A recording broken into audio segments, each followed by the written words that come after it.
அனைவருக்கும் வணக்கம். இந்த வீடியோவில் என்ன பார்க்க போகிறோம்னா, 1,00,000 1 கோடி சாத்தியமா அப்படின்னு சொல்லி தான் பார்க்க போகிறோம். வணக்கம் நண்பர்களே. உங்கள் கையில் ரூ. 1,00,000 இருக்குன்னு வச்சுக்கோங்க. அது அப்படியே பீரோ வச்சா 10 வருஷம் கழிச்சு அதன் மதிப்பு குறைந்து விடுமே தவிர அது ரூ. 1,00,000 மாறுங்கிற அபிப்பிராயமே இருக்காது. அந்த 1,00,000 1 கோடியாக மாற்ற முடியும்னு சொன்னால் நம்புவீர்களா? ஒரு ராத்திரி நடக்கும் கெட் ரிச் குயிக் ஸ்கீம் கிடையாது. இது கணிதம், பொறுமை மற்றும் சரியான முதலீடு சம்மந்தப்பட்டது.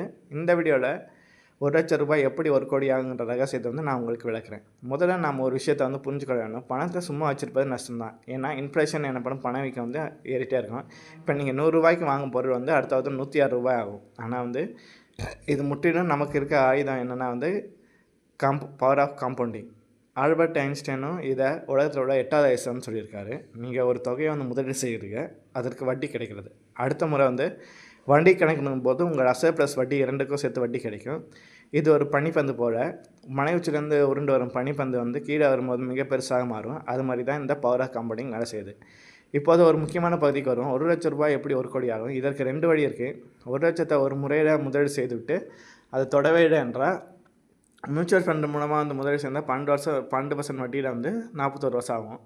அதே நல்ல ஈக்விட்டி ஃபண்டை முதல் சேர்ந்தால் 15% வட்டியில் 33 வருஷம் ஆகும். என்னது 40 வருஷம் 33 வருஷமானு சொல்லி மறைக்காதீங்க. இதில் இன்னொரு வழியும் இருக்குது. Step up SIP. அதாவது ரூ. 1,00,000 முதலீடு போட்டுவிட்டு மாதம் ஒரு ரூ. 1,000 ஸ்டெப் அப் பண்ணிகிட்டே வந்தால் வெறும் 15லேருந்து 20 வருஷத்துக்குள்ளே நீங்கள் 1 கோடி இலக்கை அடையலாம். சரி, எங்கே முதலீடு செய்வது? இதுக்கு 12-13% வட்டி எங்கே கிடைக்கும்?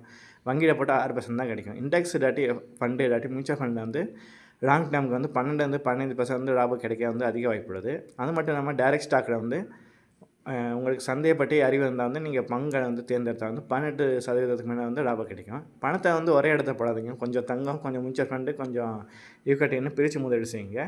முதலீடு என்பது சந்தை அபாயத்துக்கு உட்பட்டது. அதனால் முதலீடு செய்யும் முன்னே நிதி ஆலோசகர்கிட்ட ஆலோசிப்பது அவசியம்.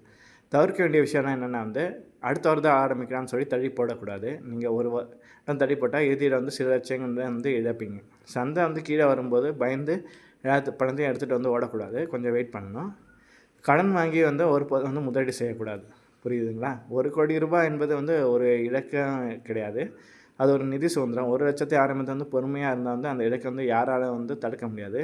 இந்த வீடியோ உங்களுக்கு பிடிச்சிருந்தா லைக் பண்ணுங்கள், ஷேர் பண்ணுங்கள். மறக்காமல் இது மாதிரி வீடியோக்கு சேனலுக்கு சப்ஸ்கிரைப் பண்ணுங்கள். நன்றி.